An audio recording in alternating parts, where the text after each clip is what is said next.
오늘 또 하나님께서 저와 여러분들을 이렇게 예배의 자리에 앉게 하여 주셨습니다. 오늘 읽어주신 열왕기상 6장 1절 그리고 7장 1절에서 12절 그리고 21절에서 22절 말씀 가지고 하나님이 세우지 않으면 다 이상하다, 이런 제목으로 같이 하나님의 은혜를 같이 나누고자 합니다. 우리 옆 사람과 같이 한번 이런 인사 한번 해볼까요? 예. 여러분, 요즘에 그 무궁화 꽃이 피었습니다, 뭐 그런 인사 있잖아요. 한번 해보시죠. 예. 무슨 뜻일까요? 이게 아시는 분들은 아시나 보네요. 요즘 워낙 유명한 드라마죠. 예. 무궁화 꽃이 피었습니다 하면 움직이지 말아야 됩니다.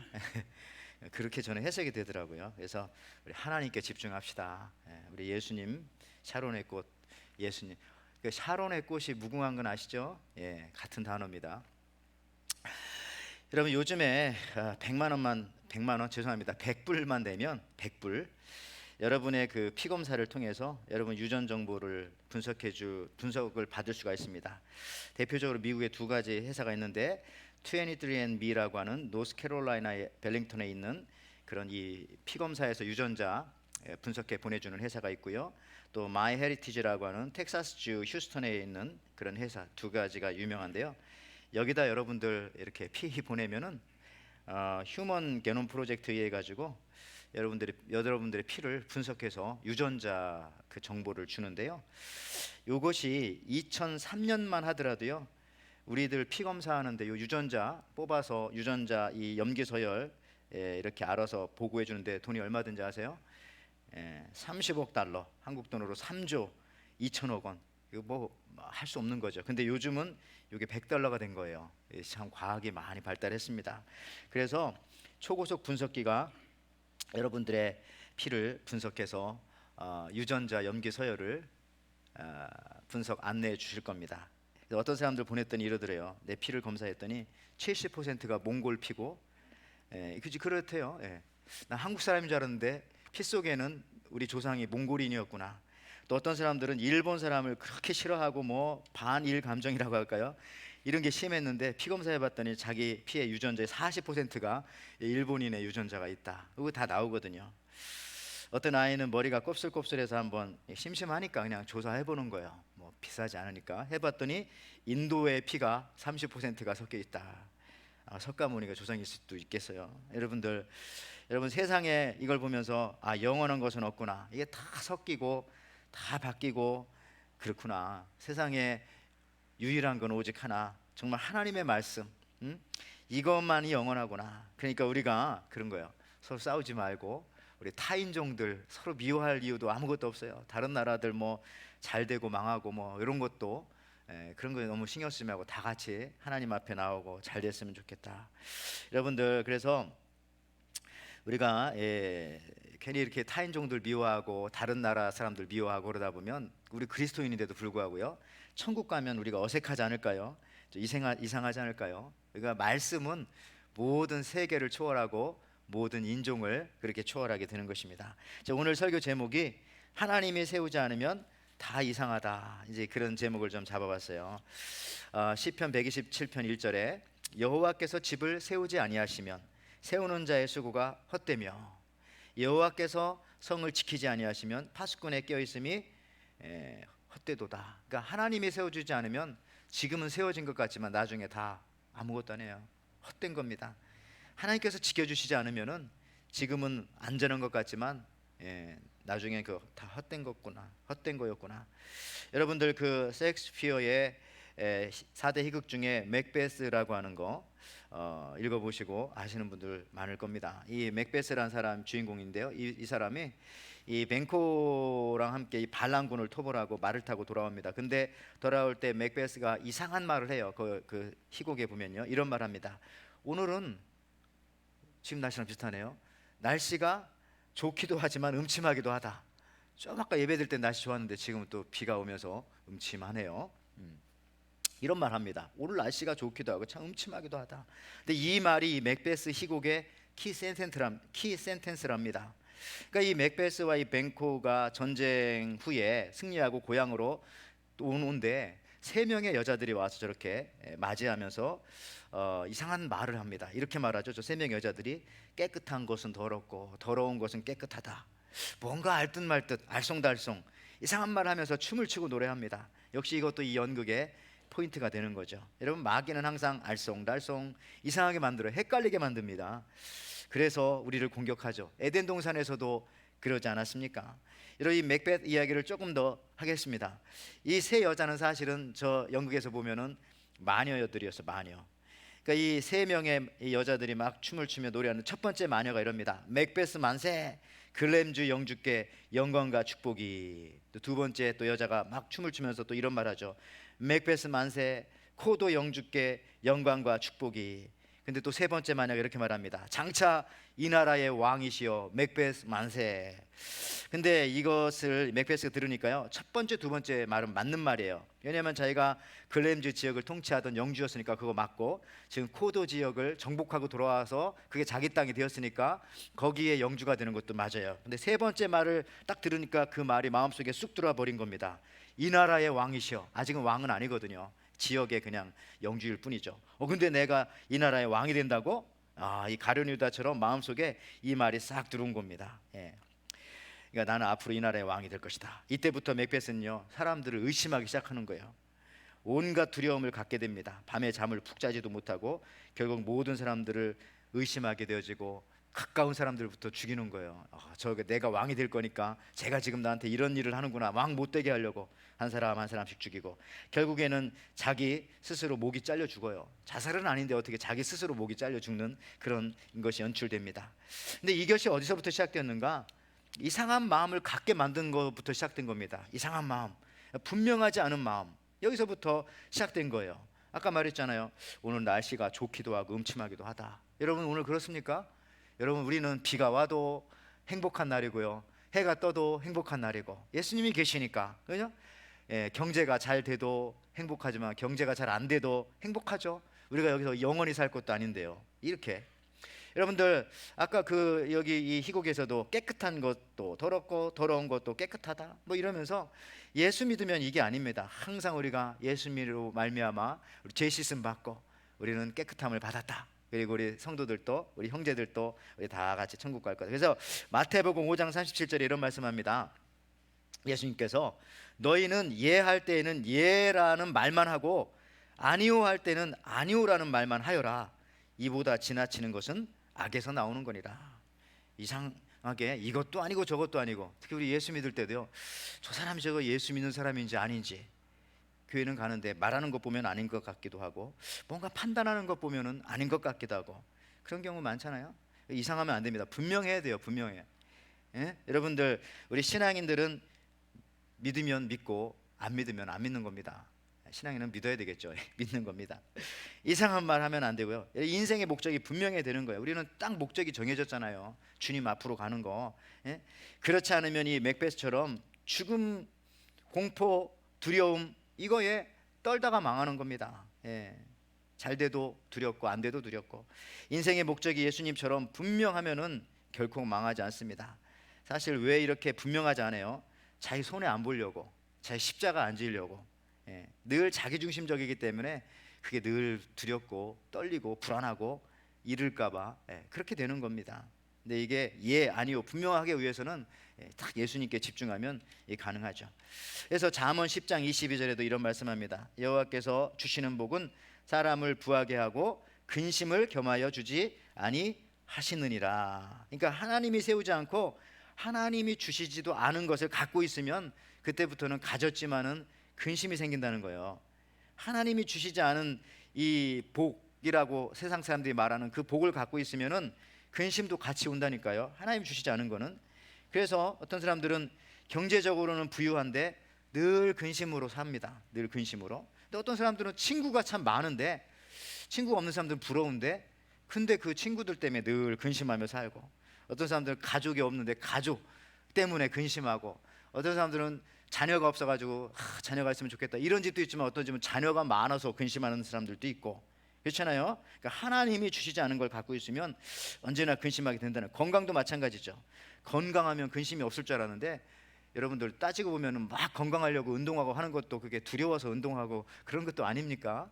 그러니까 하나님이 주시지 않은 걸 막 지키려고 하다 보면은 운동하다 돌아가실 수도 있는 거예요. 그래서 이게 여러분들 이게 주님이 주신 건가 안 주신 건가 이걸 늘 깨닫고 그걸 알아야 되는 거죠. 감사하면 되는 건데 이것이 하나님이 주신 것인가 안 주신 것인가 이걸 늘 의심해 봐야 됩니다. 이게 이상하면 안 돼. 이상하면 뭔가를 가졌는데도 좀 이상하다 느낌이 어색하다 그러면 이거 안 되는 거죠. 내가 그리스도인인데 이렇게 살아도 될까? 그거 어색하잖아요. 그러면 우리가 거기서 빨리 돌아와야 되는 겁니다. 그럼 거기서 우리가 빨리 방향을 수정해야 되는 거예요. 자, 오늘 제가 여러분들에게 드리는 이 말씀, 읽어주신 오늘 본문 말씀 열왕기상 초반에 지금 6장, 7장 이렇게 보고 있잖아요. 열왕기상의 초반에는 성전 건축 이야기가 계속 나오는 거예요. 이게 중요합니다. 다윗이 제일 잘한 게 성전 건축이거든요. 자기 아들 솔로몬 통해서. 그게 목적이었어요. 그거 세우려고 가는 거거든요. 근데 성전 건축 이야기를 하다가 오늘 갑자기 난데없이 뜬금없이 솔로몬 왕궁 건축 이야기가 쏙 들어가는 거예요. 오늘 본문에. 이게 여러 장의 성전 건축 이야기인데 오늘 7장에 잠깐 이 솔로몬 왕궁 건축하는 이야기가 들어간다니까요. 이게 왜 그럴까요? 이 어색하잖아요. 이게 하나님의 건축 이야기를 막 길게 하시다가 잠깐 솔로몬 왕궁 건축하는 얘기를 성경은 집어넣었어요. 이 어색함이 바로 이게 메시지입니다. 어색한 것이 이게 바로 오늘 말씀의 포인트죠. 어색한 거. 이것이 바로 오늘 성경을 읽는 독자들이 좀 느껴보라는 거. 하나님께서 야 얘들아 어색하지 않네 이거.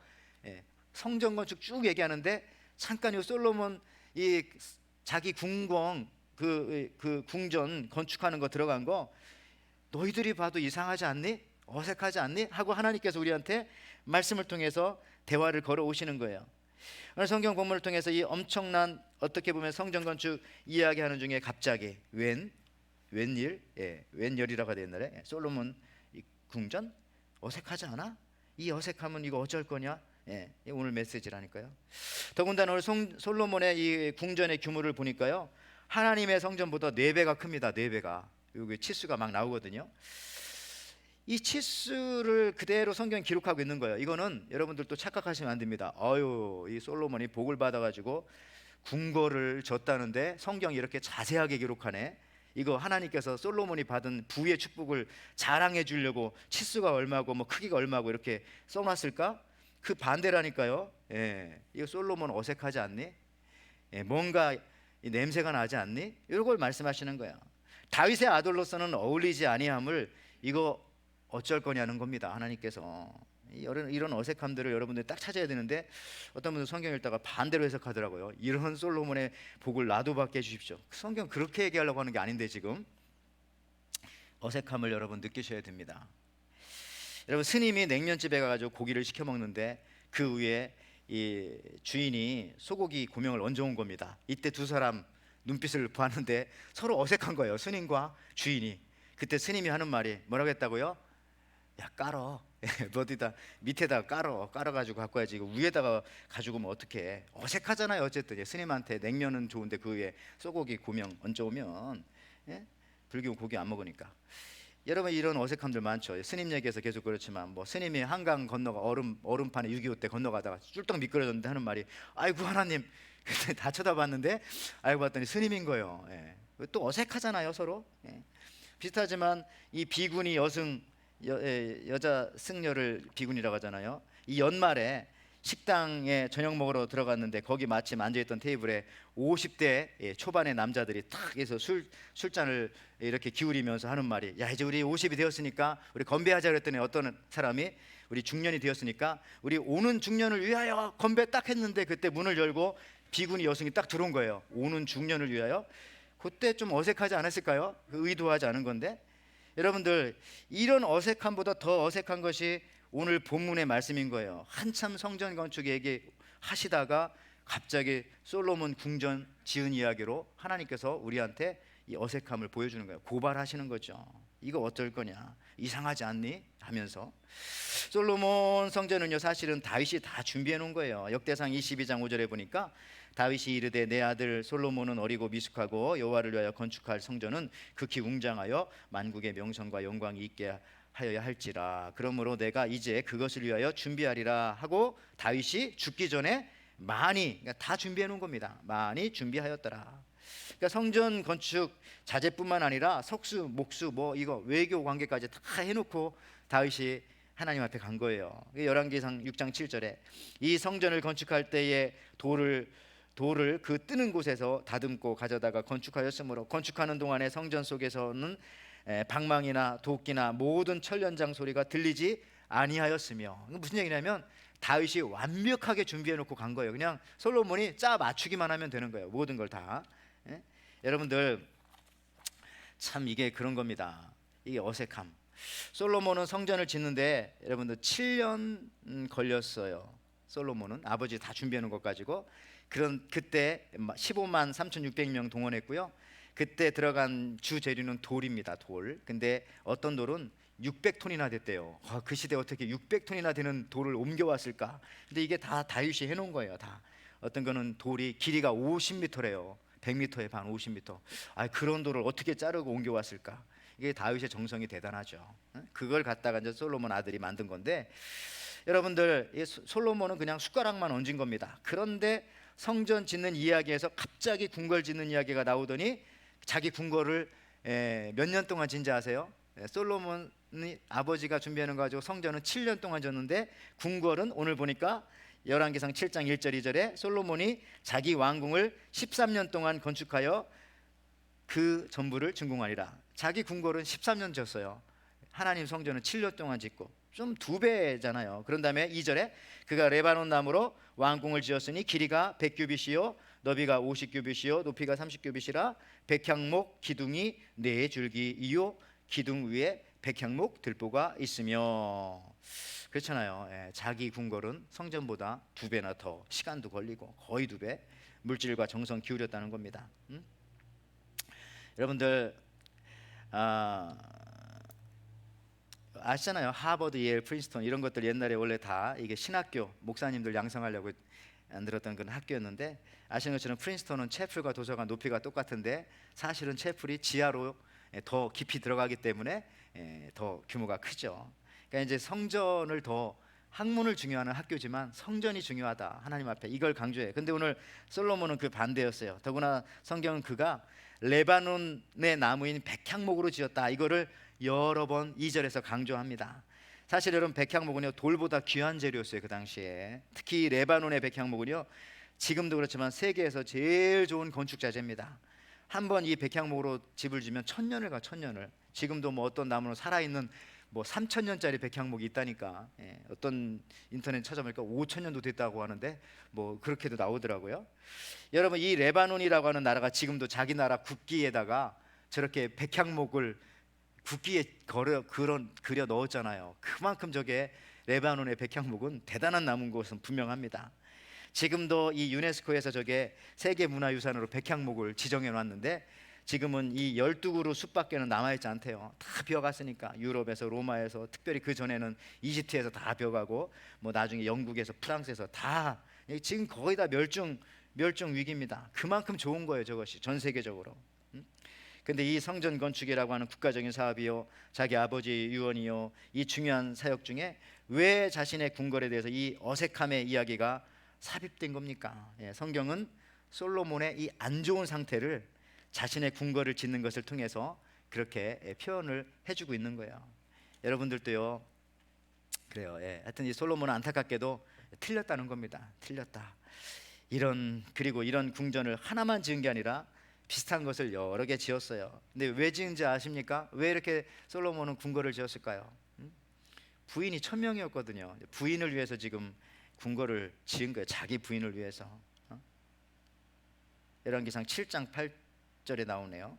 솔로몬이 거처할 왕궁은 그 주랑 뒤 다른 뜰에 있으니 그 양식이 동일하며 솔로몬이 또 그가 장가든 바로의 딸을 위하여 집을 지었는데 이 주랑과 같더라 하면서 자기 부인들을 위해서 막 궁궐을 이렇게 막 지어주는 거예요.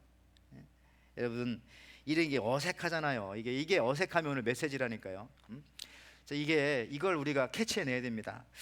나도 요즘에 좀 어색한 신자가 아닌가, 내가 그리스도인으로서 이렇게 살아가는 게 이게 맞는 건가? 그 생각을 늘 해보셔야 됩니다.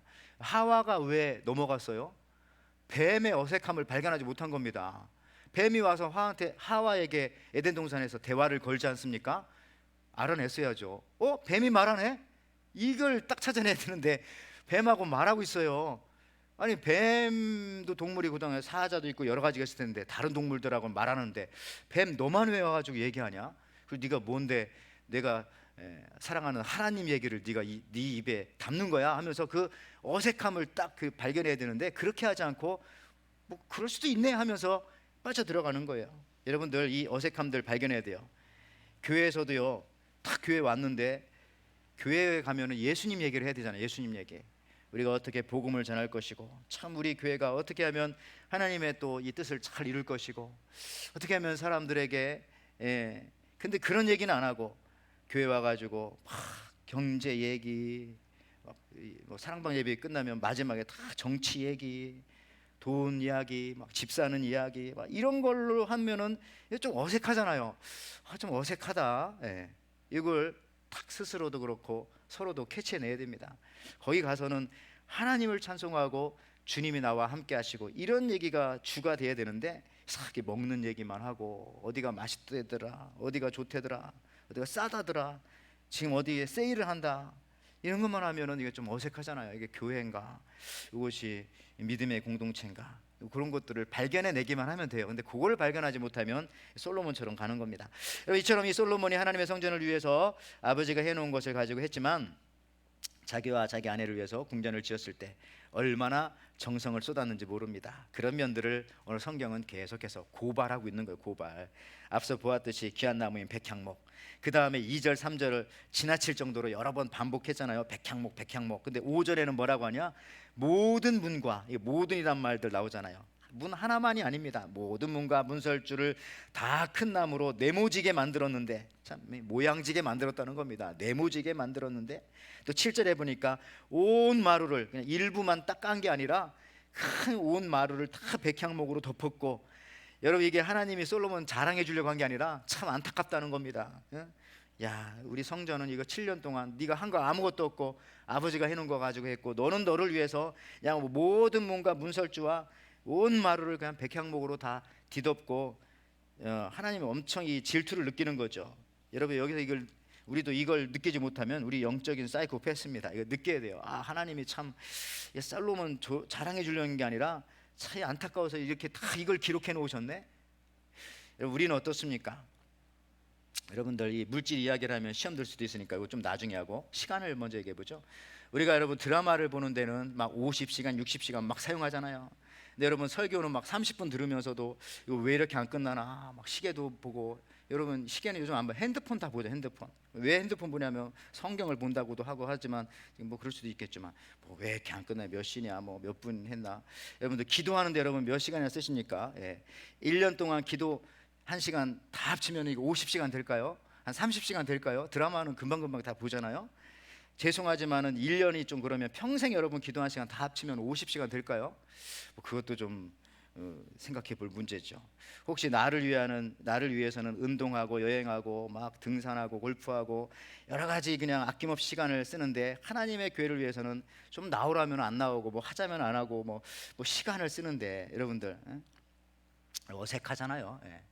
또 목사님들도 그렇죠. 어떤 때 막 에쿠스 타고 막 교회 오고 이런 분들 많아요. 근데 저도 이제 이게 좀 이상하죠. 회장님 같잖아요. 회장님 막 문 탁 열어드리고 막 앞에 쭉 이렇게 서 있고 그러면 그것도 좀 어색하더라고요. 그러니까 어색하면 안 됩니다. 이게 좀 자연스러워야 되고, 교회는 교회 냄새가 나고 하나님이 계신 곳에서는 이게 뭐가 좀 돼야 되는데 그게 안 되면 좀 어색하고, 아 저게 회사인가 이런 느낌 들면 안 되는 거죠. 이게 조직이 운영에 관해. 그러면 오늘 성경은요 이거를 계속해서 강조하고 있는 거예요. 9절 11절에도 보니까 열왕기상 7장 9절 11절에 이 집들은 안팎을 모두 귀하다는 말 많아요. 다듬은 돌로 지었으니 그 크기대로 톱으로 켠 것이라. 그 초석에서 처마까지 외면에서 큰 뜰까지 이르기까지 다 그러하니 그 초석은 귀하고 큰 돌을 곧 10규빗 되는 돌과 8규빗 되는 돌이라. 그 위에 크기대로 다듬은 귀한 돌도 있고 백향목도 있으며 또 큰 돌 주위에는 다듬은 돌 세 켜와 백향목 두꺼운 판자 한 켜를 놓았으니. 여러분들 솔로몬이 자기 궁전을 위해 지었을 때 썼던 재료들 하나님이 유심히 보면서 야, 참 너는 너 자신을 위해서 참 귀한 거 참 많이 쓰는구나. 귀한 거, 크고 귀하고 좋은 거만 갖다 쓰네. 예. 귀해서 좋다는 뜻이 아니라 너는 너를 위해서 이렇게 참 잘 쓴다. 이게 하나님의 말씀 아니겠어요? 예, 하나님이 드리는 건 아까운데 자기를 위해서 귀한 건 아낌없이 사용한다. 예. 그래서 하나님이 이렇게 말씀하시는 거예요. 참 너는 어색하구나. 내 자녀라고 하기에 부르기에는 좀 그렇다. 예. 이런 느낌으로 딱 다가오지 않습니까? 아니면 그 전에 이것도 반대로 본 거 아니에요?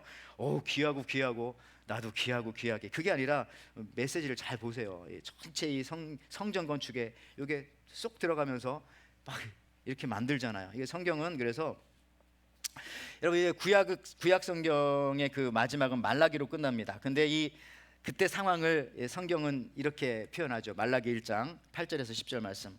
만군의 여호와가 이르노라 너희가 눈먼 희생 제물을 바치는 것이 어찌 악하지 아니하며 저는 것 병든 것을 드리는 것이 어찌 악하지 아니하냐. 이제 그것을 너희 총독에게 드려보라. 그가 너를 기뻐하겠으며 너를 받아주겠느냐. 만군의 여호와가 이르노라 너희는 나 하나님께 은혜를 구하면서 우리를 불쌍히 여기소서 하여 보라. 너희가 이같이 행하였으나 내가 너희 중 하나인들 받겠느냐. 만군의 여호와가 이르노라 너희가 내 제단 위에 헛되이 불사르지 못하게 하기 위하여 너희 중에 성전문을 닫을 자가 있었으면 좋겠도다. 내가 너희를 기뻐하지 아니하며 너희가 손으로 드리는 것을 받지도 아니하리라. 이게 얘기죠. 내가 뭐 그지냐? 하나님께서 하시는 말씀이 병든 것 저는 것 너네 집에서 쓰지 않던 것 가지고 오고 뭐죠? 남은 것 갖고 오고 이런 거 썩기 바로 전에 버리기 아까우니까 그런 거 드리고 내가 뭐 거지냐? 하나님께서 이런 말 하면서 하시는 말씀이 성전 문을 닫았으면 좋겠다. 이렇게. 이게 무슨 얘기냐면 말라기로 이제 구약 성경 끝나면서 400년 동안 하나님께서 이제 어떤 말씀도 하지 않으시는 거예요. 하나님도 이렇게 살짝 토라질 때가 계시네요. 무슨 얘기냐? 형식이 무너졌다는 형식조차도 무너졌다는 겁니다. 근데 이 말라기보다 300년 전에 이사야 선지자가 있었는데 그때도 하나님은 지적은 하셨어요. 이사야 선지자를 통해서 이렇게 지적하셨죠. 이사야 1장 11절 12절에 여호와께서 말씀하시되 너희의 무수한 재물이 내게 무엇이 유익하뇨. 나는 순양의 번제와 살찐 짐승의 기름에 배불렀고 나는 수송아지나 어린 양이나 순염소의 피를 기뻐하지 아니하노라. 너희가 내 앞에 보이러 오니 이것을 누가 너희에게 요구하였느냐. 내 마당만 밟을 뿐이니라. 그러니까 이사야 시대에는 그래도 제물은 좋은 거 드렸어. 하나님 앞에 또 많이 드리기도 하고. 근데 마당만 밟지 말라. 이 얘기는 뭐냐면 너희 마음도 좀 드렸으면 좋겠다. 예, 너희 마음도 그 정도여가지고 하나님께서 그래도 참았는데 말라기에서는 이건 뭐 형식도 다 무너져 버려. 형식도. 그러니까 하나님 하시는 말씀이 이제는 예배고 뭐고 다 성전문을 닫아라 이런 겁니다. 최소한의 형식도 무너져 버렸으니까 하나님께서 참 어렵다, 역겹다라고 그렇게 말씀을 하시는 거죠. 여러분들 가끔 저희도 예배 드릴 때 참 마음은 고사하고 마음이 우리가 서로 어떻게 합니까? 하나님이 다 아시죠. 근데 형식이 무너지는 경우도 얼마나 많아요. 뭐 그냥 건강검진, 병원, 약속은 빼놓지 않고 길을 쓰고 가는데 예배는 너무나 막 쉽게 빠지고 여러분 예배 중에 막 찬양만 하고 나가버리고 반대로 설교만 들으러 오기도 하고 뭐 이런 것도 있고요. 막 늦게 오고 뭐 그런 거. 여러분들 이게 좀 뭐 요즘은 다 그런 거예요. 근데 목사님들도 뭐 그냥 오는 것만도 감사합니다. 뭐 이게 현대 교회 모습이니 서로 이제 다 망해 가는 거죠. 예, 말도 못 하고 그러면 이제 교인이 안 올 수 있으니까. 근데 그런 걸 또 얘기를 해야 되는데 여러분들 교회에서 막 놀고 지내다가 예배 시간만 되면 또 집에 가고 이런 것도 또 어색하잖아요. 예. 이상하지 않아요? 예. 놀이터가 또 아니고 여기 예배의 장소인데 뭐 그런 것도 있고 뭐 이게 잘 섞여야 되는데 여러분 신앙생활에 어색함이 있으면 안 돼요. 이런 어색함들을 어떻게 해야 되느냐? 그 극복 방법을 제가 말씀드리면서 오늘 설교를 좀 마칠게요. 예. 여러분 오늘 본문의 마지막 내용을 제가 말씀드리겠어요. 오늘 이제 다 보고 싶은데 시간이 없어가지고 뒤에 21절 22절을 갖다 제가 올려놨는데 이 어색함에서 잠깐 나오고 다시 성전 건축으로 한번 가요. 근데 이 특이한 거 하나 말씀드립니다. 성전의 모습과 모양의 크기를 이제 자세히 하나님께서 또 설명해 주시는데 그 중에 한 가지를 굉장히 강조합니다. 뭐냐? 성전에 기둥을 세우라는 거예요. 기둥을. 근데 그 기둥의 이름이 오른쪽에 있는 것은 야긴, 왼쪽에 있는 것은 보아스라고 하라는 거예요. 오늘 7장 21절 보세요. 이제 궁전 얘기가 아니라 성전 얘기로 이제 온 거예요. 한참 뒤에 갔으니까. 이 두 기둥을 성전의 주량 앞에 세우되 오른쪽 기둥을 세우고 그 이름을 야긴이라 하고 왼쪽 기둥을 세우고 그 이름을 보아스라 하였으며. 여러분, 근데 이 솔로몬 성전의 기둥은 정말 특이합니다. 보통 여러분들 기둥을 세우고 그 위에다 집을 짓는데 솔로몬 성전은 반대입니다. 성전을 다 지어놓고 나중에 기둥만 따로 앞에다가 저렇게 세우는 거예요. 그 앞에다가. 그 이유는 뭐냐면은 성전의 화려함만 보지 말고, 성전의 규모만 보지 말고, 성전의 모양만 보지 말고, 성전에 오는 사람은 기둥을 보라는 겁니다. 저 상징적인 저 기둥을. 그게 눈앞에 딱 들어오겠죠. 그리고 그 기둥 사이를 통해서 성전에 들어가는 거예요. 그 기둥의 이름이 뭐라고요? 야긴과 보아스. 룻기에서 나오는 보아스, 그 똑같은 말이에요. 저기서 이 보아스라고 하는 말의 뜻은 파워, 능력이라는 겁니다. 하나님의 힘, strength. 그 다음에 야긴이라는 것은 주가 세우신다, established 내지는 뭐 built, 이게 세운다는 뜻이죠. 그러니까 멀리서 보면 성전은 기둥만 눈에 먼저 탁 들어오는 거예요. 그러니까 이게 무슨 뜻이냐면 하나님이 세우신다, 그의 능력으로. 요겁니다. 하나님이 세우신다, 그의 능력으로. 그러니까 하나님이 세우지 않은 것은 다 이상한 것 뿐이라는 거예요. 하나님이 세우지 않은 것은 다 어글리한 거예요. 그건 정말 이상한 거예요. 그 얘기하는 겁니다. 근데 오늘 재밌는 거 하나 인사이트 말씀드리면요, 성전 오른쪽에 어떤 기둥 세우라고요? 오른쪽에 야긴. 성경을 감사합니다. 대답만 해주셔도 감사한 거예요. 오른쪽에 야긴, 잘 읽어보세요. 왼쪽에 보아스. 근데 이게 많은 사람들 헷갈려요. 신학생들도 헷갈리고 목사님들도 헷갈리고 인터넷 찾아봐도 헷갈리는 게 많아요. 오른쪽에 야긴, 왼쪽에 보아스. 자, 중요한 건 그게 중요한 게 아니라 이건 써줬으니까 어느 쪽이 오른쪽이고 어느 쪽이 왼쪽입니까? 여러분 볼 때 어느 쪽이 오른쪽이고 어느 쪽이 왼쪽? 아니 이걸 알아야 이 기둥을 세우고 이름을 부르지. 거꾸로 부르면 안 되잖아요. 근데 우리는 생각할 때, 우리가 볼 때 이쪽이 오른쪽이고 이쪽이 왼쪽이다 생각하면 우리 손의 방향에 의해서, 내가 보는 방향에. 근데 그게 아니라는 거예요. 그래서 헷갈린 거예요. 하나님이 보시는 방향, 성전에서 볼 때 오른쪽이 오른쪽입니다, 왼쪽이 왼쪽입니다. 그래서 이거를 저기도 보세요. 인터넷 찾아보면 막 두 개가 막 섞여 있어요. 잘 몰라가지고. 여러분들 의사들도 그런 데잖아요. 그 다리 옛날에 이렇게 자르고 할 때에 왼다리 오른다리 그걸 체크 안 해놔가지고 오른쪽 다리를 잘라야 되는데 왼쪽 다리를 잘라버린 거예요. 그런 사고가 있었죠. 근데 그 이후로부터 어떻게 된 겁니까? 이런 다리 수술하기 전에는 지워지지 않는 그 매직으로 반드시 쓰게 되어져 있는 게 그 뭐 의료 그 법에 있다고 하네요. 왜냐면 이게 착각이 되는 거예요. 의사가 볼 때 왼쪽인가? 보는 거 다르거든요. 환자 쪽에서 왼쪽인가? 이게 달라요. 이게 굉장히 쉬운 것 같지만 어려워요. 여러분들도 왼쪽 오른쪽 언제 구별한지 알아요? 6살 정도 넘어야. 애들은 그래서 유치원 때 신발들을 거꾸로 신고 다니는 게 왼쪽 오른쪽 구별 못하는 거예요. 근데 여러분들 여기서도 마찬가지입니다. 내가 볼 때 오른쪽이 아니라 하나님이 보실 때 오른쪽이 오른쪽인 겁니다. 요게 바뀌어지면요 늘 하나님과 거꾸로 사는 거예요.